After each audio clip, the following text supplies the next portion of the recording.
Hello everyone, আসসালামু আলাইকুম। আপনাদের মাঝে আবার নিয়ে আসলাম নতুন ভিডিও। চুলায় কড়াই বসিয়ে দিলাম, তেল দিয়ে দিলাম পরিমাণ মতো, দিয়ে দিলাম 1 কাপ পরিমাণ পেঁয়াজ কুচি, দিয়ে দিলাম 4টা রসুনের কোয়া খুলে দিয়ে দিলাম, এখানে 4-5টা কাঁচামরিচ কেটে দিয়ে দিলাম পরিমাণ মতন আদা রসুনের পেস্ট, দিয়ে দিলাম লবণ, হলুদের গুঁড়া, সজের গুঁড়া একসাথে, দিয়ে দিলাম মরিচ সামান্য। এখন ভালো করে কষিয়ে নিচ্ছি, কষিয়ে নেব ভালো করে। এখানে এলো একটা পাঙ্গাস মাছের মাথা চাপা, ওগুলো দিয়ে দিলাম, ভালো করে কষিয়ে নিব সামান্য পানি দিয়ে, যেহেতু গ্যাসেই রান্না করতেছি, মেয়ের বাসায় যাব। তো কষিয়ে নিচ্ছি ভালো করে। রসুনের কোয়াটা দিলে অনেক মজা লাগে খেতে, আপনারা আনাম রসুনের কোষ খুলে দিবেন। পাঙ্গাস মাছের রেসিপির মধ্যে খুব খেতে ভালো লাগে। এখানে ছোট ছোট 2টা লাউ, 1 কেজি পরিমাণ হবে কচি লাউ, তো দিয়ে ভালো করে কষিয়ে নিচ্ছি। এভাবে পাঙ্গাস মাছের মাথা দিয়ে একটু সামান্য ভাতের পাতিলার থেকে একটু গরম পানি দিয়ে দিলাম।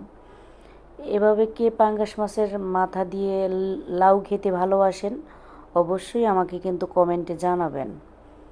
তো আমি ভালো করে কষিয়ে নিচ্ছি, মাখা মাখা করে কষিয়ে নিব, নেড়ে চেড়ে দিচ্ছি, আরও কিছুক্ষণ কষিয়ে নিব, যেহেতু একদম কচি লাউ, তো সেই ক্ষেত্রে একটু ভালো করে কষিয়ে, এখানে ভাতটা বলক এসে পড়েছে, আবার নেড়ে চেড়ে দিচ্ছি।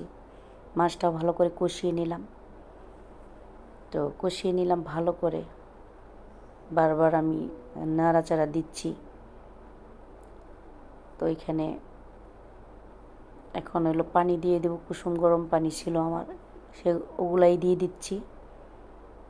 অল্প সামান্য পানি দিলাম, বেশি পানি দিলাম না, যেহেতু লাউটা গলে গেছে। তো সামান্যই পানি দিয়ে ঢাকনা দিয়ে ঢেকে দিলাম। এখন নেড়ে চেড়ে দিচ্ছি, দিয়ে দিব সজপাতা। সজপাতা তো আমার একদিন না খেলে চলেই না। ঢাকনা দিয়ে ঢেকে দিলাম, আবার ফিরে আসলাম কিছুক্ষণ পরে। তো লাউটা খেতে খুব মজা হয়েছিল, আর দেখতেও কালারটা খুব ভালো আসছে। তো কেমন হলো অবশ্যই জানাবেন আপনারা কমেন্টে। Final look. আল্লাহ হাফেজ।